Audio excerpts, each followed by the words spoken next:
जनहित India news लगातार चुनावी सर्वे कर रहा है और देश के हित में क्या है, जनता किसे लाइक कर रही है, किसे वोट देगी और कौन जीतकर दिल्ली की सत्ता पर बैठेगा, ये जनता बताएगी। इसमें हमारे युवा एक अहम रोल निभाएंगे। इस बार युवा वोटर बहुत ज़्यादा हैं देश में। देखते हैं युवाओं के मन में कौन, युवाओं के मन की बात आज हम करते हैं। आपका नाम? सौरभ सिंह।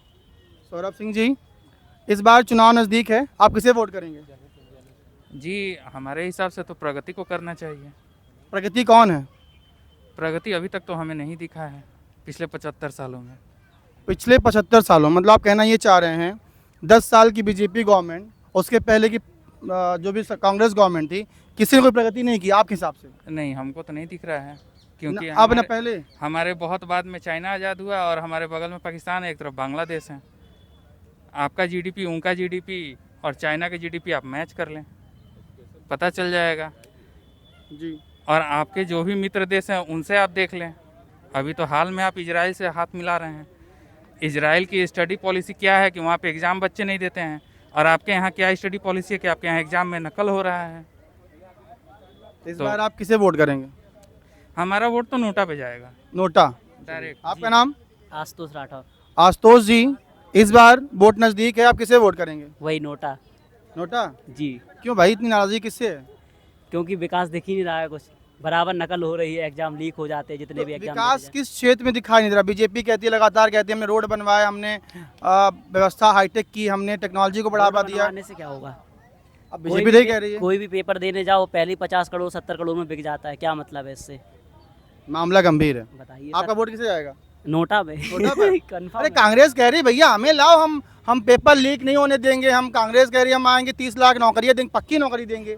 पहले भी तो रही है कांग्रेस, पहले भी तो रही है। मतलब किसी भरोसा ना है। मतलब भैया से बाबा बात करिए। देखिए, एक खतरा है लोकतंत्र के लिए। देखिए युवा हमारे बहुत नाराज हैं, सबसे नाराज हैं, कह रहे हैं सबको देखा है, लेकिन क्या दिक्कत भैया, आपको क्या दिक्कत है? आपका नाम? सूरज मिश्रा। सूरज मिश्रा जी, अब की बार आपका सूरज किधर उगने वाला है? भाई वो तो डूब चुका है क्या? नहीं, वो तो माइंड में चल रहा है, लेकिन लोगों का प्रयास तो ये डुबाने का, क्योंकि मैंने पिछले 10 साल से ये देखा है कि धीरे धीरे जैसे पहले अंग्रेज हम पे राज करते थे वही हालात मतलब होती जा रही है देश की। क्योंकि पहले अंग्रेज़ों का कहना ये था फूट डालो राज करो। अब जो हमारी गवर्नमेंट है इसका कहने का मतलब है हर चीज़ की आदत डालो लोगों को, उसके बाद उनको लूट लो, बस इतना कहना कैसी आदत की बात कर रहे हैं आप? कुछ भी देखिए, कुछ भी पहले मुफ्त देता है, उसके बाद में उसको निचोड़ लेता है। अच्छा, मतलब हाँ, ये आई थिंक आपको भी आप पता होगा। मुफ्त की चीजें, जो पॉलिसी मुफ्त वाली है, नहीं, उससे आप उब चुके हैं। ऊब नहीं चुके, ये बहुत बेकार है, हमारे देश के लोगों को आलसी बना रहे। क्योंकि इस बार मैं जब गांव गया था तो गेहूं की कटाई वहां चल रही थी, तो मैंने मजदूर करने के लिए गया, तो वो कह रहे हैं भैया मजदूरी तो मैंने छोड़ दी है, क्योंकि हमको तो बीजेपी राशन दे रही है, महीने में 2 बार दे रही है, लेकिन ये उनको गुमराह कर रही है। क्योंकि जब जो हमारे देश के अधिकतर लोग मजदूर ही हैं, ये तो आपको पता है, क्योंकि अधिकतर लोग कृषि वगैरह करते हैं, लेकिन हमारे देश में अगर लोग नहीं आ रहे हैं खेतों में काम करने के लिए, नहीं कहीं भी मजदूरी करने के लिए, उनको राशन मिला, घर का एक लड़का बाहर चला कमा रहा है, सब्जी भी चल रहा है उनका अच्छे से, लेकिन इससे क्या होता है कि लोग जो है मशीनों पर डिपेंड होते जा रहे हैं। लेकिन आज जो है अगर मशीनों पे वो डिपेंड हो रहे हैं तो आगे चल के उन्हीं मजदूरों को बहुत नुकसान करेगा, क्योंकि वो आलसी बने जा रहे हैं महीने में 2 बार राशन पाके। मतलब आपका कहना है जो सरकार करंट में जो फ्री योजना चला रही है, फ्री राशन, फ्री ये फ्री वो देश के लिए खतरा है, हानिकारक है, बहुत ज़्यादा है बापू तो हानिकारक है। वो कोरोना से भी कैंसर है, कोरोना फिर से भी ऊपर है। हाँ, ये समझ लो। इनका कहना है कि जो फ्री स्कीम चलती सरकार की वो देश के लिए कैंसर की तरह है। चलती है, जो अच्छी स्कीमें हैं वो जिनको मिलना चाहिए उनको मिल ही नहीं रहा ना। तो आपके हिसाब से कौन सी स्कीम अच्छी है? जैसे इधर आइए, क्या करना चाहिए? शिक्षा को फ्री करना चाहिए। आपके हिसाब से शिक्षा को फ्री करना चाहिए। अभी क्या फ्री नहीं है क्या? कहाँ फ्री है? सरकार कह रही है हम स्कूल खोले हैं, सरकार के हम स्कूल खोल रखे हैं। आइए, कितनी स्कूलें खुली हैं अभी तक? सरकारी स्कूल तो बहुत ढेर सारी सरकार कहती, दावा जो करती है। पुराने थी वो सब बंद हो रही है। जो पुरानी स्कूलें थी वो सब बंद हो रही है। अभी नई स्कूल तो गवर्नमेंट खोल ही कहाँ रही है। अच्छा, और एजुकेशन में तो जानते हैं आप टैक्स इतना लगाई है कि प्राइवेट स्कूलों का। आपके हिसाब से शिक्षा मुफ्त होनी चाहिए। आपका नाम? मेरा नाम उत्तम राय है। उत्तम राय जी, आप इतने लंबे हैं कि अति उत्तम है, हम छोटे और लग रहे हैं। ये बताइए, चुनाव नज़दीक है, इस बार किसे वोट करेंगे आप? भारतीय जनता पार्टी। बीजेपी? क्यों भाई? हमारे लिए बहुत काम सरकार ने किया अभी भाई लोगों ने बोला कि भैया बीजेपी खराब बीजेपी है। सबका अधिकार है, संविधान का अधिकार है, हमारे पास भी संविधान का अधिकार है, मौलिक अधिकार है, हम किसी को भी वोट दे सकते हैं। नहीं तो आप किसी को वोट दे सकते हैं भाई, क्यों? भाजपा ने हमारे लिए किया है, EWS 10% हमारे लिए लाया है। कोई सरकार आज तक नहीं सोची, इस सरकार ने सोचा। किसके लिए लाया EWS? सवर्णों के लिए, सवर्णों में जो आर्थिक रूप से कमजोर थे, हम लोग आर्थिक रूप से कमजोर थे, हम हमारे लिए लाया 10%। और 6,000 रुपए किसान क्रेडिट कार्ड के थ्रू। अरे किसान तो चिल्ला रहे हैं बॉर्डर पे कि भैया हमें कुछ नहीं मिल रहा है। वो तो MSP के लिए चिल्ला रहे हैं। किसान को मतलब 6,000 रुपए दे रहा है ना सरकार, सालाना 6,000 रुपए दे रही है ना। तो हमारे परिवार में 6,000 रुपए के लाभार्थी हैं लोग, हम EWS के लाभार्थी हैं। अब हर सरकार में खामी न होती है। कांग्रेस कह रही है भैया बेरोजगारी है, महंगाई है, बीजेपी ने जैसे बेड़ा गर्क कर दिया, कांग्रेस कह रही है ऐसा। कांग्रेस रॉबर्ट वाड्रा को देखे, समझ रहे हैं ना, अपने पार्टी को देखे। हाँ यार, जैसा कोई उसमें क्या है ना, जो बोले सुने भी आपको नंबर आएगा। हाँ। भारतीय जनता पार्टी को ही हमारा वोट जाएगा, और इस बार भारतीय जनता पार्टी को हराने वाला कोई माई का लाल नहीं है। अरे आप कह रहे हैं कि बीजेपी जीत रही है और लगातार विपक्ष आरोप लगा रहा है कि बीजेपी 100 पार न हो पाएगी। वो तो इलेक्शन का रिजल्ट बता देगा, 4 जून को बता देगा। विपक्ष कह रहा लगातार कि बीजेपी ने देश का बेड़ा गर्क कर दिया और देश में भ्रष्टाचार, बेरोजगारी, महंगाई का आलम है आज। इस पे सहमत हैं आप? भ्रष्टाचार हर सरकार में होता है, इस सरकार में बहुत कम भ्रष्टाचार है, समझ रहे हैं ना। यानी आप मानते हैं भ्रष्टाचार? समाजवादी पार्टी सरकार में जितनी भ्रष्टाचार थी आजम खान के समय में, उतना भ्रष्टाचार किसी भी सरकार में नहीं था। पुलिस भर्ती को आप देख लीजिए, पिछली पुलिस भर्ती को, आज की पुलिस भर्ती में भले ही पेपर लीक हुआ, लेकिन उस पर सरकार ने निस्तारण किया है ना सरकार ने। आपका कहना है कि आप बीजेपी को वोट करेंगे। आपका नाम भैया? ऋषिकेश मिश्रा। मिश्रा जी, कहाँ रहने वाले हैं आप? रहने वाले गोरखपुर। गोरखपुर, अच्छा। बाबा के यहाँ से हैं क्या आप? हाँ। तो बाबा का जलवा तो वहाँ कायम है। हाँ। ये बताइए, अब की बार आप EVM में किसका जलवा कायम रखेंगे? बीजेपी का। बीजेपी का? हाँ। क्यों भैया? अभी तो भाई साहब बच्चे लोग बोल रहे हैं भैया कि देश में महंगाई है, बेरोजगारी है, भ्रष्टाचार है। नहीं, बीजेपी ने हमको बहुत कुछ दिया, EWS दिया है, 10% आरक्षण दिया है, लेकिन बस भर्ती नहीं निकाल रही है। भर्ती नहीं निकाल रही है? नहीं, भर्ती नहीं। इस बात का कष्ट है आपको? हाँ, इस बात का कष्ट है। आप भी मानते हैं भर्तियाँ कम आ रही हैं? हाँ, भर्तियाँ कम आ रही हैं। क्या बोलेंगे महंगाई पर आप? महंगाई तो बहुत है, फ्री में राशन दे करके उधर महंगाई से वसूल हो जा रही है। अच्छा, फ्री में राशन देके महंगाई में वसूल हो जा रही है, सब गरीबों को यही बात हो रहा है। बेटा आपका नाम? आप भाग रहे हो? जरा इधर आइए। आप ना बोलेंगे? अच्छा, आप लोग बोलिए। अरे आपने बोलेंगे, अब आप बोल रही है ना।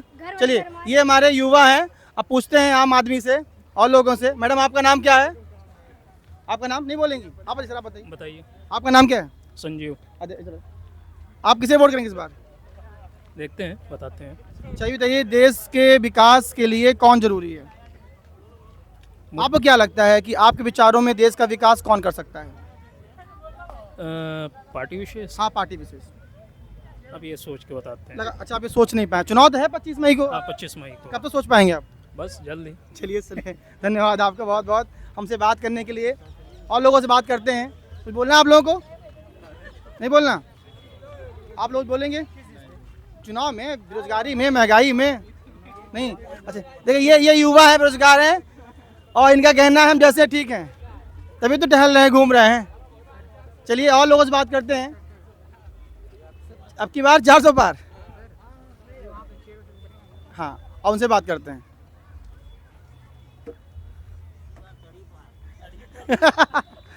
आप बताइए। कोई डिफरेंट बोलना चाहिए, सब एक ही तरह। बताइए, आप बताइए, आपका नाम? मेरा नाम ज्ञान है। ज्ञान जी, अब की बार आपका ज्ञान क्या कहता है? आप किसे वोट करेंगे? वोट यार, अब देखिए, वोट तो अब ये है कि भाई जो कुछ अच्छा काम करना चाहेगा उसको किया जाएगा। जो रोजगार की बात करेगा, हाँ बिल्कुल, जो आम नौजवानों की बात करेगा, बिल्कुल बिल्कुल, इधर आइए, जो महिलाओं की सुरक्षा की बात करेगा। इधर आइए। आपके हिसाब से युवाओं की बात कौन कर रहा है? देखिए, पर्टिकुलर नेता की बात मैं नहीं करूंगा। ये जनता जागरूक है और सबको देख रही है, पहचान रही है, अच्छे से समझदार है। मान लीजिए जो जागरूक बेचारा नहीं है, नहीं जान रहे, तो आप बोलेंगे नहीं उसमें? बोलिए, नहीं, आपका अधिकार है। डरते हैं क्या किसी से आप? नहीं, बिल्कुल डरते नहीं है। तो फिर बोल काहे नहीं रहे हैं?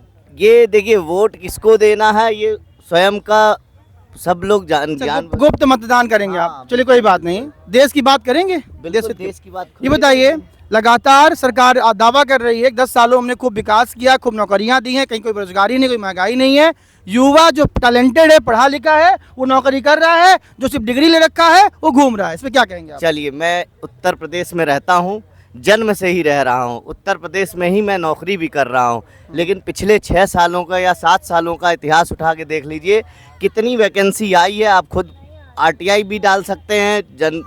जागरूक पढ़ने वाले बच्चे हैं, कितनी वैकेंसियाँ पूरी हो रही हैं, कितनी वैकेंसियाँ कोर्ट के माध्यम में फंसी हुई हैं, ये सब जानते हैं। यानी आप सरकार से नाराज हैं? नहीं, मैं बिल्कुल सरकार से नाराज नहीं हूँ। क्यों नाराज रहूँगा? मैं सिस्टम से नाराज हूँ।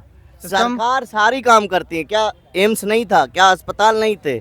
क्या वैक्सीन पहले नहीं लगती थी? सब लगता था और सब जनता के लिए काम करती थी सरकारें। हाँ। लेकिन एक दिखावे का जो मीडिया और एक पिक्चर बनाया जा रहा, वो पहले नहीं होता था।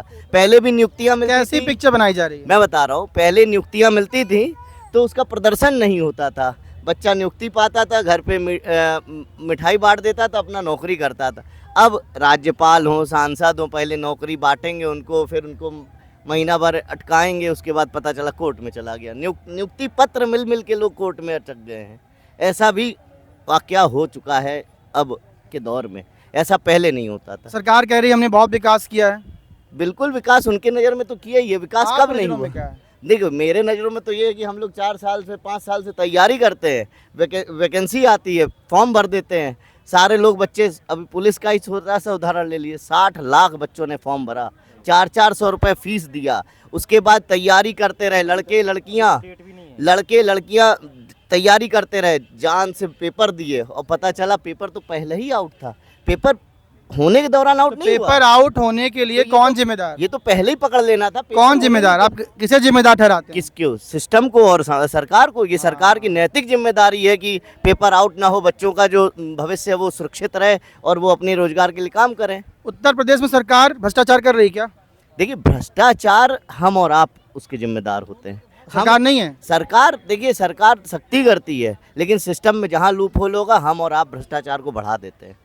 हम खुद रेलवे में जाते हैं, सरकार कहती है कि भ्रष्टाचार करने वाले का हम एनकाउंटर करते हैं, फिर आकर के चिल्लाते हैं लोग। सरकार माफियों का एनकाउंटर कर रही, भ्रष्टाचार का एनकाउंटर नहीं कर सकती। नहीं तो इसी सरकार के दौरान हम लोगों ने देखा, जिस कंपनी ने चंदा दिया उसको धंधा मिला। दुनिया का सबसे बड़ा तो ये भ्रष्टाचार है, इसी को भ्रष्टाचार कहते हैं ना, जिसने चंदा दिया उसी को। अभी आपको पता चल जाए कि आप किसे ये गलती हो गई, मान लीजिए रेड लाइट आपने क्रॉस कर लिया, तो आपको ये धमकी दिया जा रहा है कि चलो देखो चालान तो 5000 का है, तुम हमको 500 रुपया दे दो, तुमको छोड़ देंगे। तो आप क्या करोगे? 5000 हम आप नहीं झेल पाएंगे ना, बताइए, झेल पाएंगे? तो हम लोग भी 500 रुपये दे के वहाँ से निकलने का प्रयास करते हैं। तो भ्रष्टाचार हम और आप करते हैं। आपके हिसाब से देश और प्रदेश दोनों ही भ्रष्टाचार से करा रहा है, भ्रष्टाचार की मार से करा रहा है। आपका नाम? ज्ञान है। ज्ञान जी, आपसे बात थोड़ी सी हुई मेरी, आगे बात नहीं हो पाई। ये बताइए कि लगातार बीजेपी अपनी पीठ थपा रही है कि हमने विकास किया, रोड बनाया, हमने टेक्नोलॉजी में बढ़ावा दिया। ठीक, थैंक यू, आपका धन्यवाद जुड़ने के लिए। इस पर क्या कहेंगे आप? भाई देखिए, कोई भी अपना तो गुणगान गाता ही है, ठीक है, लेकिन सच्चाई होती है, जो दिखता है वो सच्चाई होती है, ठीक है। तो अभी चाहे युवा की बात करें, चाहे मजदूरों की बात करें, चाहे किसानों की बात करें, चाहे महिलाओं की बात करें, ठीक है, सब चीज़ों को, सब लोगों को दिक्कत हुई है। चाहे किसान आंदोलन, अभी 600-700-8,000 लोग, कई लोग का शहीद हो गए, मतलब वहाँ पे रामलीला मैदान प्रदर्शन करते करते। मणिपुर का कांड हुआ, वहाँ पे हिंसा हुई, मोदी कभी नहीं गए वहाँ पे, ठीक है। और ब्रजभूषण सिंह का मामला आया, उस पर कोई कार्रवाई नहीं हुई। कार्रवाई हुई तो कह रहे हैं कि उनको टिकट दिए ही नहीं इस बार। टिकट तो उनको लड़के को दे दिया ना, उसमें क्या है? लड़के को दिए ना, उनको तो नहीं दिया गया। अरे तो लड़के क्या भाई, अब उसी फैमिली का है, चाहे लड़का बने चाहे बाप बने, वो तो घर में ही। बाप तो बेचारा बाहर हो गया ना सत्ता से। ठीक है। अब प्रज्वल रमन्ना का 4000 सेक्स वीडियो आया है अभी, जबरदस्त, उसका मोदी प्रचार कर रहा है, उसको भी टिकट दिया गया है। इसका प्रज्वल रमन्ना आपको पता नहीं है? पूरा वीडियो टहल रहा है भैया, 4000 रेप किया है, 4000 वीडियो उसका पेन ड्राइव में उसका लीक हुआ है पूरा। प्रज्वल रमन्ना कहाँ के हैं? यह कर्नाटका का है अभी। कर्नाटक? हाँ, तो वो सारा मामला है। अभी अग्निवीर का मामला आया है, उसमें 4 साल का ठेके का नौकरी देके बाहर करने का मामला आया है, 4 साल के बाद फेंक दिया जाएगा। तो युवा नाराज है भाई, और वैकेंसी की बात करें तो यूपी में अभी आरओ का वैकेंसी यूपी पुलिस का लीक हो गया। मैं कह रहा हूँ ठीक है भाई, लीक हो गया, कैसे लीक हो गया ठीक है, आपने पेपर कैंसिल कर दिया, अब कब डेट है भैया, कब परीक्षा कराओगे, कोई डेट उठ है? बोले थे 6 महीने में करा लेंगे। कोई डेट दो, 6 महीना के अंदर कोई डेट तो होता है ना, कोई डेट तो दो। चुनाव में व्यस्त हैं इसलिए। हाँ हो सकता है, लेकिन डेट आप चुनाव का डेट दे दिए हो आप, तो उसका भी डेट दे दो, एक वो तो रहेगा। सरकार ने दावा किया ना कि 6 महीने में करा हाँ, वो लेंगे। तो बताया है कि 6 महीने के अंदर, तो उसका मतलब लेकिन कौन जिम्मेदार उसके लिए? जिम्मेदार तो सरकार ही है, उसमें क्या है, सरकारी जो भाई मालिक होता है उसके अंडर में सारी चीज़ें होती हैं, और वो कैसे कंडक्ट कराती हैं, कैसे सेंटर बनाते हैं, क्या सारा प्रक्रिया उसी के अंडर। अल्टीमेट सरकार जिम्मेदार है। क्या कहेंगे इस पर आप? किस बात पे? क्या कहेंगे इस पे आप, किस बात पे? जो इन्होंने आरोप लगाया सरकार पे? भ्रष्टाचार के मामले में। हाँ। देखिए, भ्रष्टाचार तो हर सरकार में हुआ है, पिछली हर सरकार की जो भी आप आंकड़े देख लीजिए, भ्रष्टाचार हर सरकार में हुई है। ऐसी कोई ये भी करेंगे? ये भ्रष्टाचार तो दावा किया था ना कि हम नहीं करेंगे, ना करने देंगे। ये कौन सा घोटाला किए हैं ये लोग? आप बताए तो हैं। नहीं, उनसे पूछे कौन सा घोटाला। 6,500 करोड़ का इलेक्ट्रोल बॉन्ड का घोटाला है, जो छुपा के रखे, उस पे गुप्त चंदा दे रहे थे, सेक्रेट हो रहा था। ये तो सुप्रीम कोर्ट ने स्टेट बैंक को बोला कि भैया लिस्ट जारी करो। उसके बाद जब लिस्ट है पूरी, तो पूरा डिटेल नहीं दिए, फिर दोबारा उस पर उन्होंने 24 घंटा के अंदर बोला कि भाई पूरा निकाल के लाओ डिटेल, तो सब आया है मामला निकल के। यहाँ तक कि जो गाय के मांस बेचती है बीफ कंपनी, उससे 250 करोड़ का चंदा दिया गया है। ठीक है, वैक्सीन बनाने वाली कंपनी जो वैक्सीन बनाई थी, जो वैक्सीन लगी थी, उससे भी चंदा लिया गया है। ठीक है, तो कुल मिला के वही है कि भाई चंदा लो धंधा दो, जिसको चंदा लिया गया उसका धंधा दिया, ये सारा टाइमिंग वाइमिंग सब कुछ इसमें निकल के आ रखा है। क्या कहेंगे इस पर आप? देखिए, अगर भ्रष्टाचार है तो सरकार के खिलाफ कार्रवाई की जानी चाहिए, इसमें मैं वो पक्ष में हूँ। भ्रष्टाचार अगर कोई भी करे, चाहे वो भाजपा करे चाहे कोई भी करे, कार्रवाई होनी चाहिए, लेकिन ये कार्रवाई मतलब संवैधानिक रूप से होनी चाहिए। और विपक्ष तो हमेशा एक दूसरे पर आरोप लगाते ही रहता है। और जहाँ तक बात है सरकार को वोट देने की, भाजपा को, तो जैसा कि मैंने पहले ही बताया कि मतलब इन सब का काम हमें बहुत अच्छा लगा है। और कानून व्यवस्था इतना टाइट है, देख लीजिए जितने भी माफिया हैं सबको मार दिया गया, सब ठिकाने लग गए। आपके मुख्तार अंसारी हो गए, अतीक अहमद हो गए, और अब आजम खान की बारी है। आजम खान की बारी है। आप पहले घोषणा कर दिए हैं? एकदम देख लीजिए, चुनाव से पहले या चुनाव के बाद ये भी ठिकाने लग जाएंगे। आजम खान? हाँ। कैसे, मतलब ये तो असंवैधानिक है ना? असंवैधानिक नहीं, जय श्री राम, आजम खान चले जाएंगे इस बार। ये तो गलत बात है, इसका समर्थन हम नहीं करते। आगे बढ़ते हैं। देखिए, जनता है और जनता के क्या विचार हैं, क्या मूड है, जनता किसे वोट करेगी, किसे नहीं करेगी, किन मुद्दों पे करेगी, ये सीधे जनहित की बात आप तक पहुंचा रहे हैं हम। जय हिंद, जय भारत।